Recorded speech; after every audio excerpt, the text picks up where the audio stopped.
class. We don't want to see any precious time. So welcome everybody to our session today. So it is a pleasure for me to welcome Dr. Alison Warren to the Difficult Dialogue seminar today, which is part of the Childhood and Society SIG Seminar Series 2023, with the shared focus with eco-pedagogies and difficult dialogues. So this week we're focusing on difficult dialogues towards critical multilogues with Alison. So Alison is an early childhood teacher, educator and pedagogical leader in New Zealand. Her doctoral thesis used concepts from Deleuze and Guattari to investigate how emotions and ways of being are shaped in early childhood teaching. Alison engages with post-humanist theories in relation with early childhood teaching and learning and with indigenous Maori concepts and values. So today's seminar draws on research into bicultural teaching and learning and draws on Rosie Bardotti's framework on critical posthumanism. So before I hand you over to Alison, just a reminder that our online series is a safe space for sharing research to open up spaces of reflection, questioning, connections, networking, and opportunities for difficult dialogues. So we think here of David Boom's work, particularly on his book on dialogue, which reminds us that difficult dialogues, or actually plain old everyday dialogues, can be enhanced via the following three pillars: equality of opportunity to participate, empathy with reflection, and also expectations of personal expressions, which are core elements for dialogue. So if you prefer to use the chat button today during the presentation, or if you prefer to ask questions or to share comments at the end of Alison's presentation, we very much look forward to hearing from you to provoke our thinking and perspectives further. I now pass you over to Alison. Thank you. Oh, thanks everybody. Lovely to see you all. I'll just share my screen.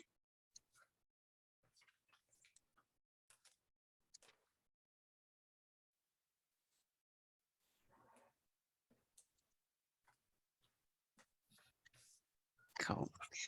So, kia ora, welcome to the seminar entitled Difficult Dialogues to Critical Multilogues, Post-Human Encounters and Bicultural Teaching and Learning in an Early Childhood Setting in Aotearoa, New Zealand. Tēnā koutou, tēnā koutou, tēnā koutou katoa. Warm greetings to you. Ko Alison Warren tōku ingoa no Aotearoa ho. My name is Alison Warren, and I'm an early childhood teacher-educator in Aotearoa, New Zealand.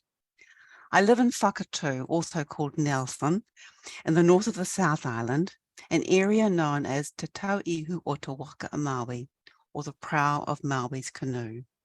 Maui was the Maori hero who fished up the North Island. I am of Pākehā, or New Zealand European heritage. I engage with Maori people, language, culture, and history as a person of Aotearoa, as an early childhood teacher, a teacher-educator and scholar. I work for Te Rito Maioha Early Childhood New Zealand, an early childhood tertiary teacher education provider that describes itself as a bicultural organisation. One of the guiding values of Te Rito Maioha is that every child in Aotearoa has the right to know and enjoy the dual cultural heritage of Te Tiriti o Waitangi partners, along with their own cultural heritage. Around 2012, I completed a critical study of my own subjectivities as a Pākehā teacher-educator, seeking to engage in bicultural teaching practice. Bicultural teaching and learning are concepts that do not have a clearly agreed definition, as I will discuss later in the seminar. However, I think it is generally agreed that teachers in education settings in Aotearoa have responsibilities as partners to the Treaty of Waitangi to include Maori language and culture in the teaching and learning that happens. In this earlier research into how I understood myself as engaging in bicultural teaching practice, I suggested that 3 discourses shaped how I understood myself: a discourse of professionalism, a social justice discourse, and a discourse focused on cultural identities. So fast forward 10 years, and now this seminar is based on recent research that explored how bicultural teaching and learning is lived in one early childhood setting. Here's a brief overview of what I'd like to cover during this seminar. So I'm going to tell you a little bit about this research study, weaving bicultural teaching and learning in an early childhood centre in Aotearoa. I'll outline my theoretical framework of critical posthumanism and some key concepts, and describe my affirmative critique approach to what might be produced in curious and creative relations within entanglements of human and non-human components. I'll provide a bit of background about bicultural teaching and learning in colonised context, zooming out to the societal level and into micro-processes in one early childhood setting. And then I'll share with you a critical multilogue based on a pūrākau, a traditional Maori story of Hatu Patu and Kurangai Tuku, a story that the children in this research really enjoyed. A whakatauki is a Maori proverb. I chose this whakatauki as I think it expresses an important aim of bicultural teaching and learning. Tangata ako ana I te kāinga, te tūranga ki te marae, tau ana. A person nurtured in the community contributes strongly to society. Where children are nurtured and learn values, concepts, languages, and practices, culture that permeates life in Aotearoa, then Maori children have opportunities to grow and succeed as Maori, and non-Maori children come to know and celebrate aspects of who we are and where we come from as a society. This research was conducted slowly over 2021 and 2022 around many COVID-related disruptions. I worked with teachers and children in an early childhood centre that was known as a place where bicultural teaching and learning is done well. In this centre, there are Pākehā, Māori, and Pacific Island teachers. After some familiarisation visits, I talked with the teachers in a focus group discussion. Then I visited the centre 10 times over August to October 2021 for 2 hours each time, hanging out with children and teachers. On 4 of these visits, I recorded short video clips of children interacting with other children or with teachers. I interviewed 7 qualified teachers and 1 unqualified teacher aide between late October 2021 and early February 2022. Together, we looked at some of the video clips and discussed their experiences and thoughts about bicultural teaching and learning. Finally, in mid-March 2022, I talked with my Rito Maioha colleagues in a focus group discussion where we also viewed some of the video clips. 3 of us are Pākehā and 3 are Māori. Rosie Braidotti has outlined a theoretical framework of critical posthumanism in many presentations and publications, especially her trilogy of the posthuman from 2013, posthuman knowledge from 2019, and posthuman feminism from 2022. Critical posthumanism has a double focus. Firstly, it challenges Enlightenment humanism that is based on a normative view of what it means to be human, in the image of a European white heterosexual male. Secondly, it challenges anthropocentrism, which centers humans and marginalizes non-humans and non-living others. Braidotti describes posthuman subjects characterized by relationality and mutual interdependence. And she says, every being is relational and exists not in itself, but being as and being with others. In the beginning is the relation, and the relation is heterogeneous by definition. And that comes from posthuman feminism. This process ontology is shared in Deleuze and Guattari's concept of rhizomatic assemblage of relations where affect flows. Three key concepts which I will use in this seminar are cartography, transversality, and affirmative ethics. So cartography, according to Braidotti, is a politically infused and theoretically framed map of power relations. Transversality is a zigzagging pattern of conjunctions and crossovers characterized by and. And affirmative ethics combine critique with creativity. As Braidotti says, ethics is a process of engendering, empowering affirmative modes of becoming. I will engage with these concepts while holding critical posthumanism in tension with Te Ao Māori or Māori worldview, concepts and values from my embedded, embodied, relational situatedness as a Pākehā teacher, educator, and researcher. I am socially, culturally, materially, and temporally situated in this early childhood setting.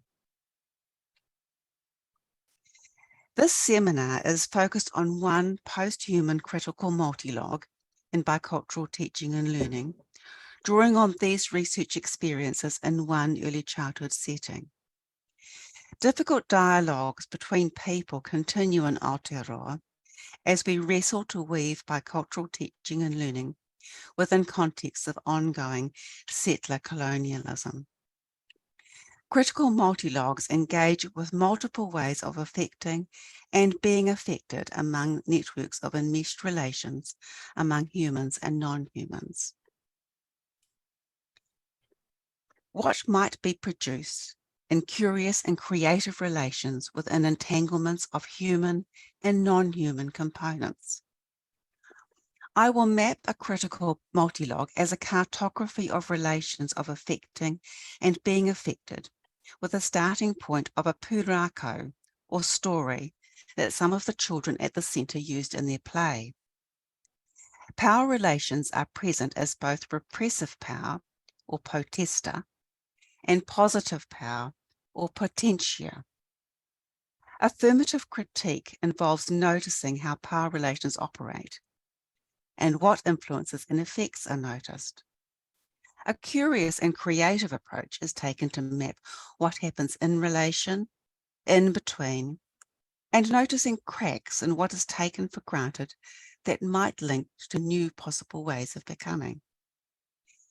A transversal approach will be used by making leaps between macro level of society and micro level of the early childhood setting, and also by working across critical post-humanist and Te Ao Māori theories. Difficult dialogues are often perceived as being among human individuals. As Meng Foon, Race Relations Commissioner, reminds us, the annual commemoration of the signing of Te Tiriti o Waitangi is a time when these difficult conversations come to attention.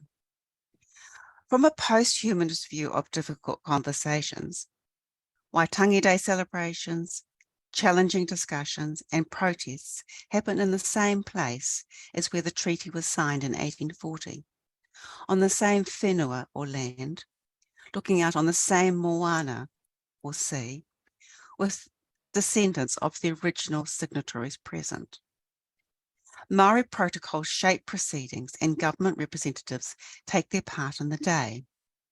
In recent years, former Prime Minister Jacinda Ardern and her colleagues have cooked and served the breakfast barbecue.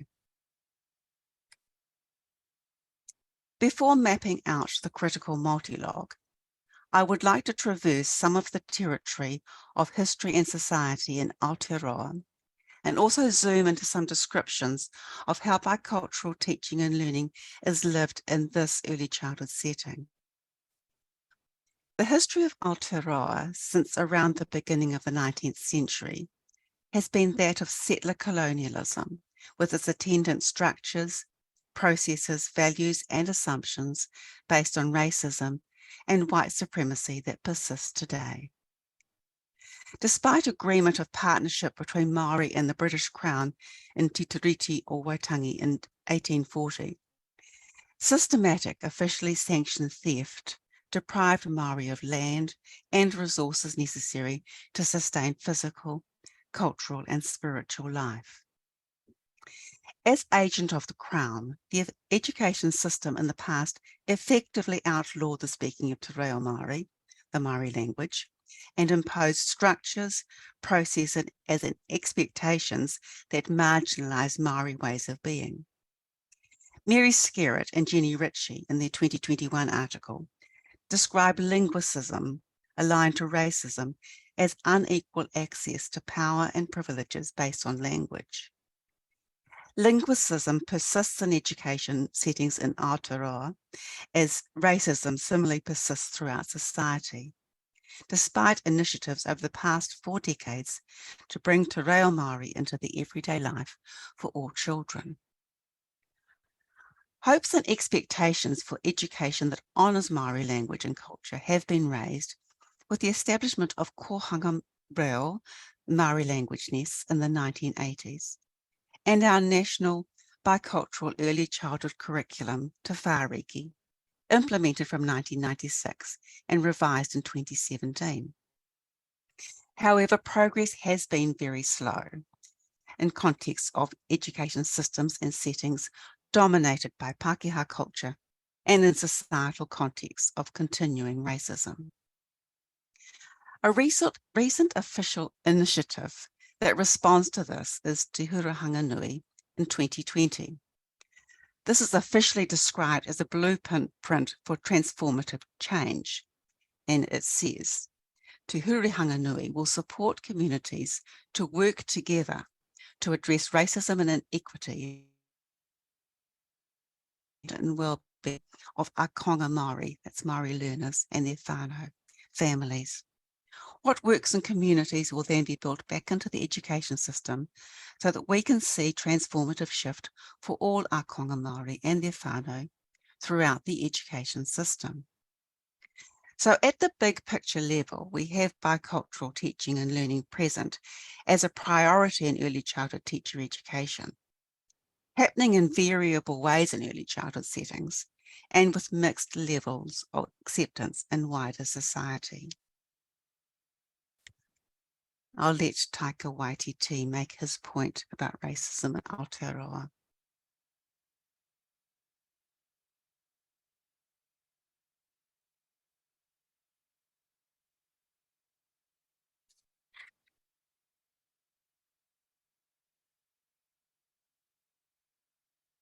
The question of just what bicultural teaching and learning is came up a lot during the research. It seems that bicultural teaching and learning happens when teachers have knowledge, resources, intentions, and actions present in the environment, and also intangible aspects like a feeling of belonging, of trust, of warm relationships. The teachers in this research expressed a sense of mission about bicultural teaching and learning in their centre. And one said, I think as a Pākehā kaiako, that's a teacher, I would really like to develop my skills in making sure I'm teaching our Māori children, making sure it's raising their mana as Māori, you know. So it's a huge responsibility. Common bicultural practices come from official guidance documents, such as the curriculum. These were seen in observations in the research and were described in the interviews and focus groups. Bicultural teaching practices include using Māori language and culture along dominant English language and Pākehā culture. Examples are using Te Reo Māori in conversation and through books, through waiata or songs, and karaki or incantations, for example, before eating. By using natural resources and caring for the environment, telling traditional pūrākau or stories, and getting to know the local area and Māori community. Maori practices and values are articulated with children and their families, and these become normalised as part of everyday life. One teacher described their approach to using Te Reo Māori with children, and she said, like using what we know a lot, and even if it's a little, use it often and use it in lots of different contexts, and we don't translate. For the teachers, sometimes bicultural teaching practice is about how to implement the official requirements. One described the teaching team reflectively questioning, how do we see biculturalism through all these plans? How do we see biculturalism in assessment? And then you go from there. How does biculturalism weave into transitioning? Another teacher acknowledged the dominance of Pākehā culture and how this challenges bicultural teaching and learning. And she said, it's assimilating Māori into a Pākehā environment. But some, well, they're not assimilating, but yeah, it's like being white and European is the norm. And being bicultural means you allow Māori things to come into that space. Relationships are the most important aspect of bicultural practice for this group of early childhood teachers. One said, relationships are key to our bicultural journey. Yeah, and having those strong relationships then enabled lots of other skills and knowledge to evolve. And what was important was, what was repeated, was importance of partnership with whānau or families. Another made a similar point about a sense of belonging for children and their families. And she said, I feel like this is part of biculturalism, like the child is including, her bringing in her background, their culture, your own family culture. Tokenism is something that happens as some teachers struggle with gaining knowledge, resources, intentions, and actions. One teacher pointed out that relationships and caring or manaaki underpin everything. And she said, those are the invisible things that are important. And you can have all the language, all the tikanga, but if you don't have relationships and you don't have manaaki at the heart of what you do, it's just token gestures.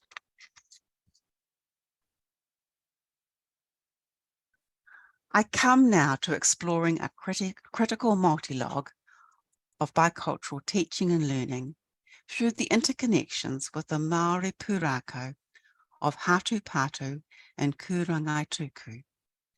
I am situated within this critical multilogue as mapper of interconnections. I zoom into what teachers do and say, noticing the living and non-living components of the map. I zoom out to what else is happening, has happened, and might happen in Aotearoa.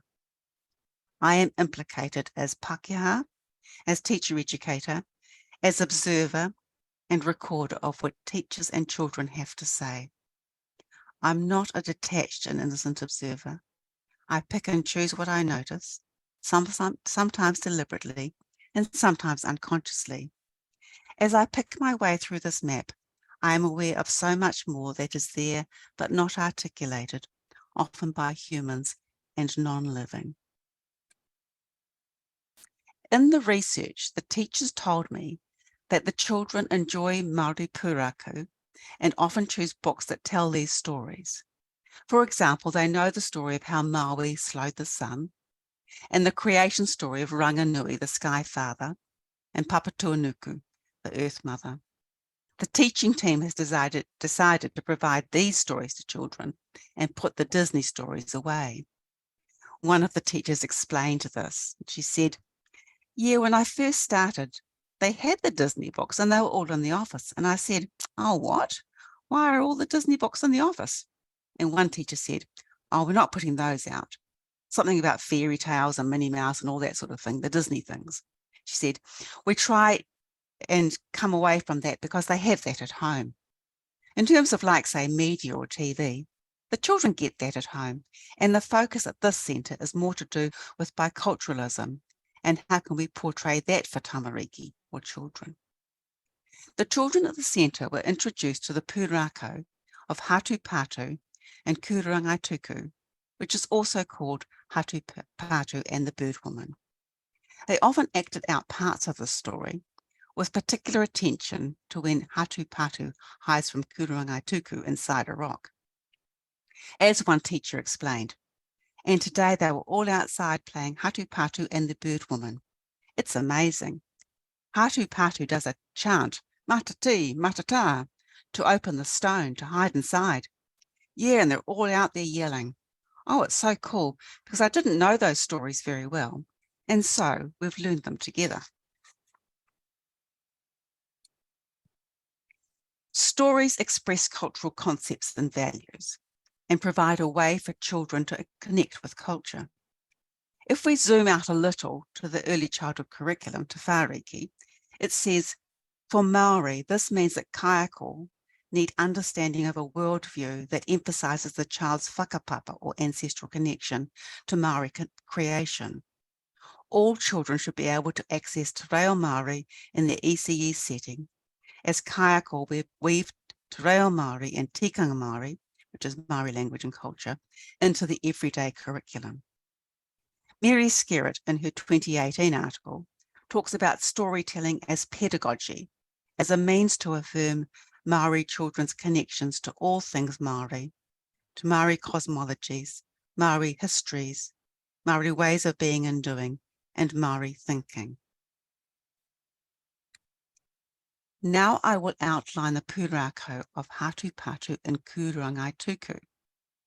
This telling is partial and accessed through online sources which are variable, as is the spelling of Kurangai-tuku. It's not my story, but belongs to the people and landscape of Te Arawa, a confederation of iwi that links to the area around Rotorua and the Bay of Plenty in the North Island. The rock that Hatupatu hid in is beside the highway between Tokoroa and Taupo in the central North Island, with information boards telling the story. In 2021, the rock was damaged in an act of vandalism.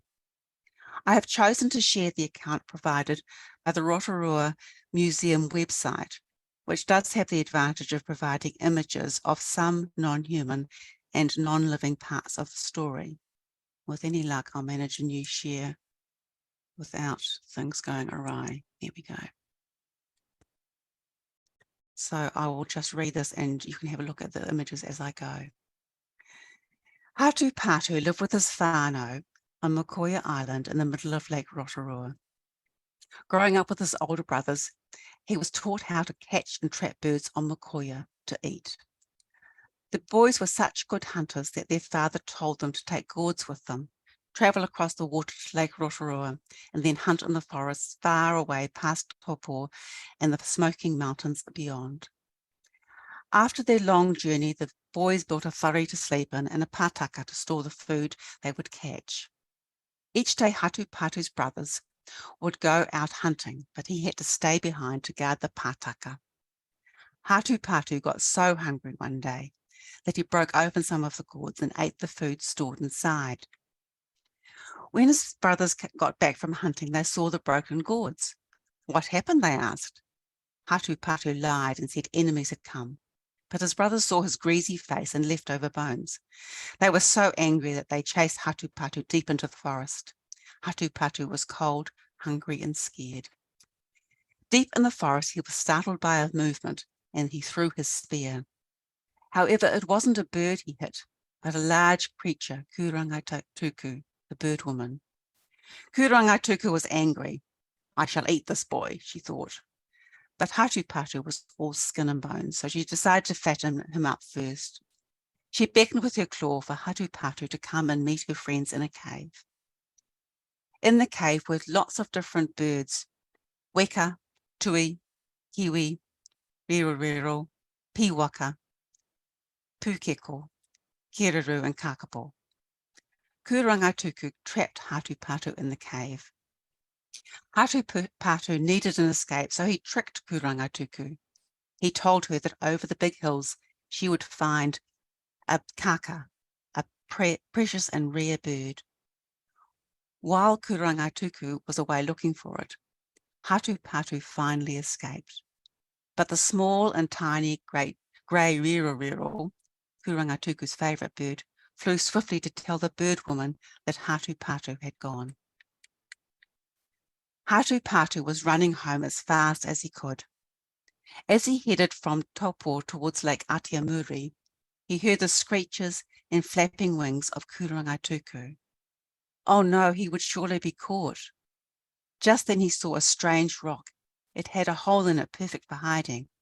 In he crept and quickly called out the special words, "Matati, matata." The rock closed behind him.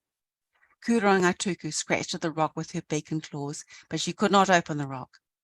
Finally, she gave up and flew away. When he was sure she was gone, Hatupatu crept out of the rock and continued his journey back towards Makoia. But Kurangatuku was flying high in the sky and saw him. Down she flew.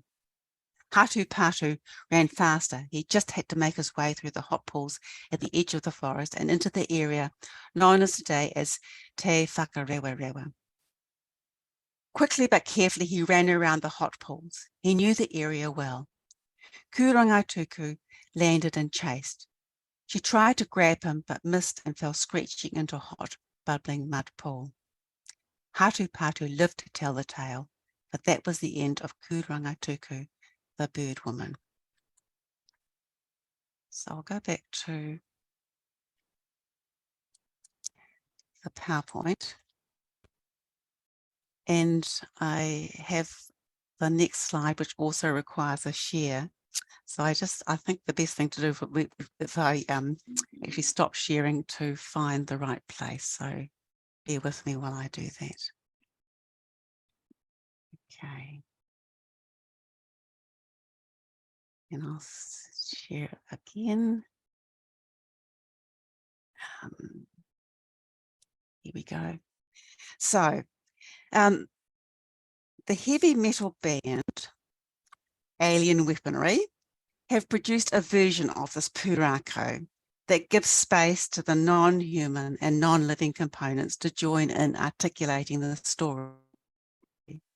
The forest, water, birds, silhouettes and movements of Kurangatuku become part of the storytelling. I will play around 1.5 minutes of the YouTube video clip. Hatupatu is fleeing through the forest, trying to escape Kurangatuku, and he chants "Matati, matata" to open the rock and hide inside. This is the part of the pūrākau that the children especially enjoy enacting. And here's some heavy metal intro for your edification.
So back to the boring old PowerPoint.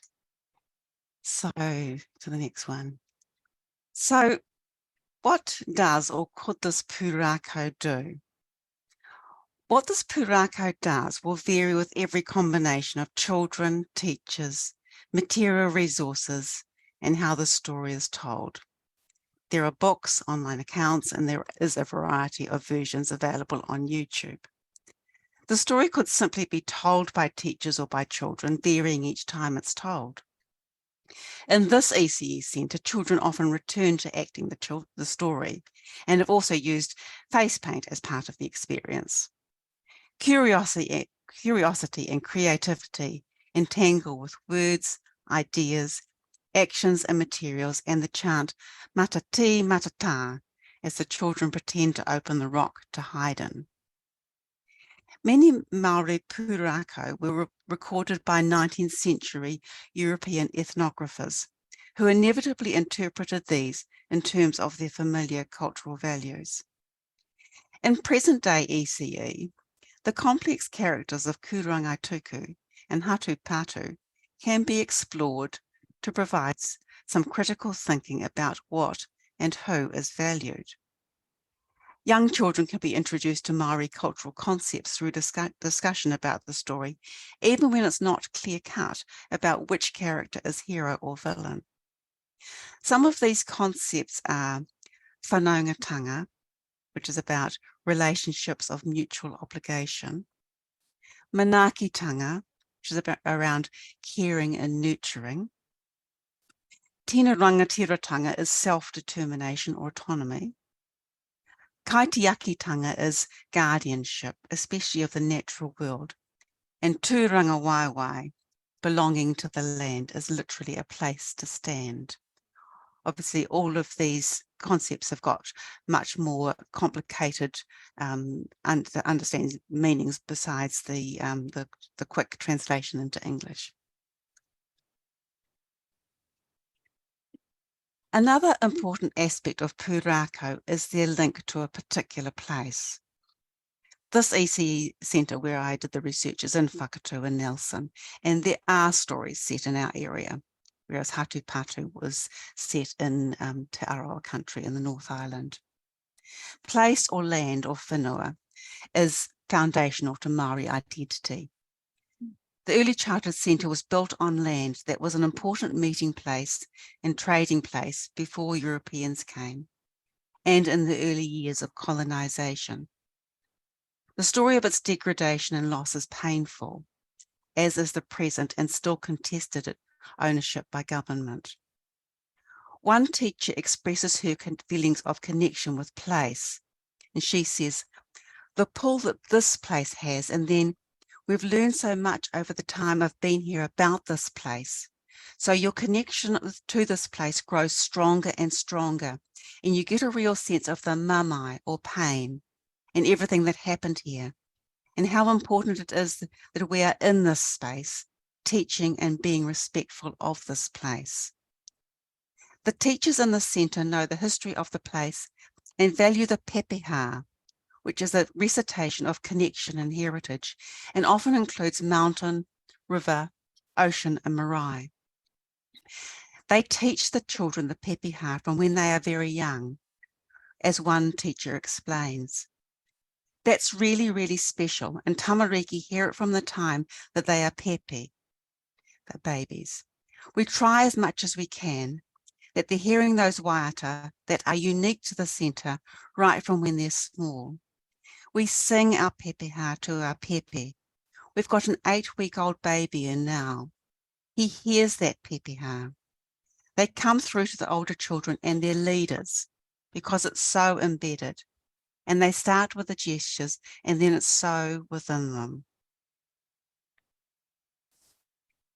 As we approach the end of the seminar, I want to zoom out again and remind you of the official expectations for teachers in Aotearoa, with attention to the expectation that Māori learners in whānau feel a sense of belonging in our education system and are free of racism. Racism is insidious and entangled in the fabric of our education structures, roles, processes, and practices.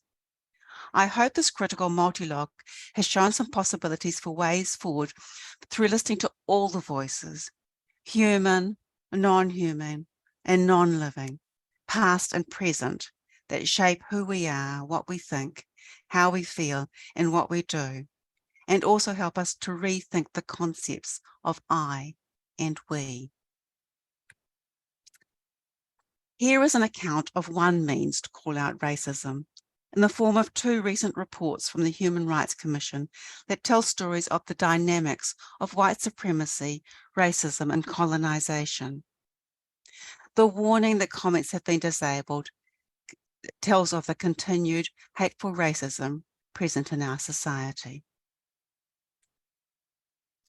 I want to end this seminar with hope and the promise provided by enhancing teachers' knowledge, resources, actions, and intentions, combined with curiosity and creativity. Marnie Dunlop is a young Māori wahine who is tremendously influential as a radio presenter and journalist. She proudly asserts her Māori identity and maintains a central place of Māori people, language and culture in Aotearoa. To conclude then, post-humanist perspectives can engage with Māori concepts and values to inform Māori and non-Māori teachers in ECE settings about how bicultural teaching and learning can be woven by attending to the question, what might be produced in curious and creative relations within entanglements of human and non-human components. I just want to finish by acknowledging the teachers and the children and my colleagues who participated in the research with such generosity and openness. I really enjoyed the research, and I'm enjoying playing with the ideas that are coming out of it. And here's my list of references, and I think I can stop sharing now. Thank you. Wow, Alison, thank you. It's very provocative and enriching and very insightful for speaking for myself, from a place in the world that I would like to know much more about. So thank you so much. Just checking the chat, there's so much to start talking about, and I know our focus is on difficult dialogues this week, but as we say every session we have, there's a real link over with eco-pedagogies as well, so I'm sure there's going to be space for discussion. So just looking at the chat, and whilst everybody else thinks about their remarks, reflections or comments with Alison, on the chat, I know Claire, did you want to ask a question about the story? Where is that one gone, Claire? Hi, yeah, no, thank you, Alison. It was a really, really interesting presentation, and I was just very interested when you said about the traditional story with the rock and the hole in the rock, and the rock had been vandalized. And I wondered, is that vandalism seen as a kind of deliberate racist act, or is it seen as more mindless vandalism? Although no, I think it's seen very much as a racist act. The thing with doing something like a critical multi-log is that you can end up in all directions, and that would have been another direction to explore. And it was also interesting that in the story, Kuranga Tuku, once Hatupatu's inside the rock, in her frustration, she scratches at the rock, and those scratches are still visible today. And so there was already marks on the rock, but yes, I think absolutely is seen as a racist act. Yeah. Thank you. Thank you, Claire. Again, the responses that you see once we begin to open up dialogues, it's quite insightful in itself about the change and the multi-logs and how they're represented and understood. So very provocative. I know, Christine, you had a point. I don't know if you wanted to share it verbally, or do you want me to do it via chat? Just check. Well, it's okay. I was really so grateful to listen to you, and there was a lot of things that resonated, because in the Nordic countries we have the Sami people, which have been treated in very bad ways during history, and now we are starting to understand the role that their people can have in this situation, and how we need to incorporate and understand and listen and go into dialogue, and especially when it comes to the nature connectedness and being really entangled as humans, but also with the more than humans. I was really touched and I want to read more about what you've done. So just a comment, not a question. But thank you. Thanks, Kristen. I'm really interested to learn more about the Sami people also. Okay, there's some hands up there, so I can see Jane's hands up, and then after Jane we'll go to Anne Murte, if that's okay, and then Renee. Thank you. So Jane, over to you. Great, thank you. Yeah, thanks so much for that, Alison. So rich, and the multi-logs, the places it takes you is absolutely, kind of mind-boggling, really, to kind of keep up with all the directions it's going in, and the richness was, all kind of lots to process for days, possibly longer. But one of the things I was really struck by was your own researcher journey. So you started with, the research you'd done some time ago, and thinking about professional identities and your researcher subjectivity and thinking with discourses. And then this more recent shift to thinking with post-humanist theory, and particularly Braidotti and Deleuze and Guattari. And I'm familiar with your work. So, but I was just really curious to know a little bit more about how you think those research approaches, what they make possible, how they're different, how they're complementary, what are the things that have remained constant from your earlier work to now, and have you had to give up certain priorities or kind of objectives in what you're pursuing because of the way you're pursuing it? Does that make sense? Yes, it makes sense, but it's a very big question.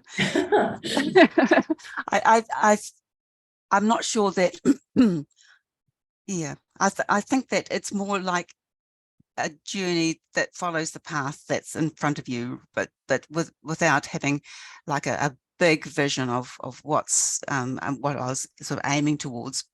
It's very much been a journey, and I think probably for many researchers and scholars, of, oh, that's interesting, I think I'll look at that first, and then, oh, that's interesting, and you're kind of weaving ideas in as things arise. And certainly my experience of being in this organization, in Te Rito Maioha, has been really formative of my interests in terms of from a Pākehā upbringing with very little knowledge of Maori world, to coming into an organisation and the early childhood sector where it is so important, and so really learning from my colleagues. But I think the thing with post-human theories is that it's so expansive, it just makes more things possible. It's got a really an openness that doesn't try to put things into boxes, and I think that is, for me, that is what opens up things, yeah. Thank you, Alison. Can we move over to Anne now, please, Murte? Thank you, Anne. Thank you. Thank you. I just want to follow up some of the issues that Kristin Furu asked about the Sami, and more about maybe the connections. How do you think about the connections with the indigenous knowledges or epistemologies and the post-human? Because I find that sometimes I see that being this white woman, go to Haraway or going to a lot of these feminist researchers, I have discussed with people in the Sami community that they claim in a way that some of the land issues, as you said, Kristin, or the way of looking at the epistemologies has always been there. So I wonder if, is there any aspects or thinking or dialogues or writings among such, in a way, maybe dilemmas or challenges, or I just wonder if you have some of these discussions in New Zealand, because it is here in Norway. Yes, and that's something that certainly I'm aware of, that discussion about how can post-human theories engage with indigenous theories in ways that don't recolonize, basically. And so and I think that's also been a strength of my upbringing within this organization, is that I've been taught humility, and that is absolutely essential, to have a humble approach, that that there are certainly places where humanism and Te Ao Māori kind of understand each other, but they are absolutely different. And it's just it is just about engaging in conversation, and just being really aware of, you know, what has been done to Indigenous people and knowledges and continues, and really striving not to do that more, and knowing that there's always the danger that you will, because that I will, because I am of the dominant culture, and so much of that is just so ingrained. So it's an ongoing a struggle is probably, yeah, I suppose it's a kind of a debate, engagement, but certainly working with teachers in this particular centre was great in that way, because I learned so much from them. And so going in with that, and that that sort of hanging out, just being part of the scene, was a really good way of doing that. And I do keep coming back to them and having further conversations. But I think it could be interesting to look at like an international project, for example, with the Maori and the Sami and the Inuits, and finding some of these receptors or way of looking into it. Yeah. Yes, I agree. Thank you so much, and we'll move over, just because of time, move over towards Rena now, who also wanted to. Okay. Well, first, thank you, Alison, for this interesting and enlightening talk. I enjoyed it very much, but it made me think, those of us who don't live in bicultural societies, I wonder how we could implement or have these principles that you're talking about being translated into ways that can be applied in multicultural societies, also to adults, because you're talking about children. I'm not involved with children education, but it would be interesting to kind of find, because it's such the richness that you have given us in terms of what you did with the children is really very exciting. And I'm sure it excited the children and influenced them. How can we use them in a multicultural kind of classroom with adults? Yeah, oh, that's a really good question. And it's interesting because Aotearoa, New Zealand, has become a super diverse society. That's we are a very, very multicultural society. And there is often this debate about, well, rather than biculturalism, shouldn't we just be doing multiculturalism? But it comes back to the indigeneity and the people of this place. And there was a treaty signed that said that this country will be a partnership between Maori and non-Maori. So it's not, it's again, it's the and. So we have biculturalism and we have multiculturalism, and they are similar but different. But you are right that there are lessons to be learned from one to the other in terms of being open to different ways of seeing things, of exploring, and with that sort of post-humanist approach, then going beyond the language and to the perceptions of the natural world, of the supernatural world. But as far as with adults, well, I do teach adults in my teacher education role, and yeah, it's that combination, isn't it, of knowledge and intentions, resources, and actions. And I guess for me as a teacher educator, that when I'm working with the student teachers, it's about the knowledge and intention and attitudes that we are working at in terms of their role with our children. I don't know how that would work in your situation. Okay. Thank you. Thank you. Thank you, Alison. So provocative. And you know, I was really taken with the affirmative ethics, the point 3 from Barotti's work about the empowering to become, because, you know, to be attuned to within bicultural teaching and learning about what we're doing with others, it's about what we're doing with ourselves first, and that being conscious, being aware, tuning in, respecting that there's knowledges that we're not engaged with or we don't know about, you know, in history, what's happening in front of us that we can't see, where our spotlight's not on there.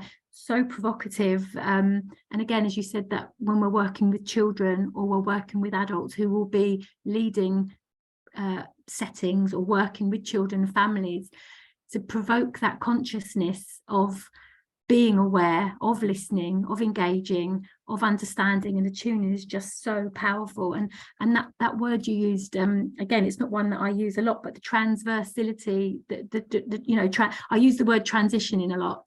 So that, you know, the transitioning in and out all of these different spaces and understanding and knowledges are just so powerful. And I think, you know, when you talked about the tokenistic side of engaging and understanding and wanting to really know, to care, to be curious and creative, I think they were really powerful provocations for us to think, how can we make sure that's happening within our professional identity and essence. So thank you so much. I've got loads of pages here that haven't even captured all the other points that you've provoked, so the difficult dialogues will have to continue, I think, with you back again.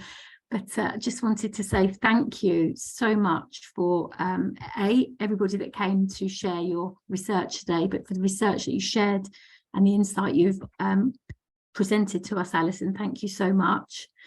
The difficult dialogues and the pedagogy, eco-pedagogies will continue in 2 weeks' time, as Jane said earlier. And we have on the 6th of March, Johan Seibers, who will be presenting Imaging Environmental Futures with eco-pedagogy and of treescapes.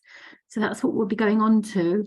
But I'm really hoping that there's some connections that we can draw together from all the participants and the discussions and the presenters that we can look at further. So thank you so much, Alison, for sharing your expertise and insight into your part of the world. And I'm hoping that everybody's comments have been captured. Alison, did you have anything to say before we head off? Oh, I'd love to carry on and talk for the next hour or so, but yeah, it is, I need to get back to my bed. I just really so appreciate the opportunities for these conversations across the world. It's been such a highlight of the past, otherwise pretty dreadful 3 years, is to be part of these communities. And yeah, I just love it. So thank you very much for the opportunity to share. And thank you so much for the provocation of difficult dialogues, because it set me off in a direction that is really, really generative for me. So thanks so much, everybody. Thank you. Thanks so much, everybody, for attending. Thank you, Alison. And your multi-logs have done exactly the same. So thank you.